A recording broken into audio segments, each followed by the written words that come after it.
సికింద్రాబాద్లోని మెట్టగూడలో Shri Hanuman and నవగ్రహ temple కాడం శశికాంత్ వారి ఆధ్వర్యంలో హనుమాన్ జయంతిని పురస్కరించుకుని దేవాలయంలో స్వామివారికి ఉదయం నుంచే ప్రత్యేక పూజలు, అభిషేకాలు కార్యక్రమాలు నిర్వహించారు.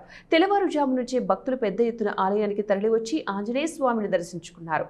ఈ పూజా కార్యక్రమానికి ఆలయ కమిటీ మెంబర్స్ కాడం చంద్రకాంత్, పసుపునూటి రాము, గొల్లపల్లి నాగరాజు మరియు ఆలయ అర్చకులు, పంతులు ముఖ్య అతిథిగా ఆడం విజయ్ కుమార్ పూజలు నిర్వహించారు. ఇది ఒక పెద్ద హనుమాన్ టెంపుల్ అన్నమాట. ఈ హనుమాన్ టెంపుల్ ఒక 40 నుంచి 50 ఏళ్ళ పురాతనమైన చరిత్ర ఉన్న టెంపుల్. ఇంకా ఇక్కడ వచ్చేసి భక్తులు ఒక 1500 నుంచి 1700 మంది భక్తులు వస్తూ ఉంటారు. ఇంకా ఈ ఎవ్రీ ఇయర్ మేము ఒక 50 సంవత్సరాల నుంచి చరిత్ర గల టెంపుల్ ఇది మనకు కింద ఈ కన్స్ట్రక్షన్ చేస్తుంటే ఈ కింది నుంచే వచ్చిన విగ్రహం అండి. ఇది పెట్టింది కాదు.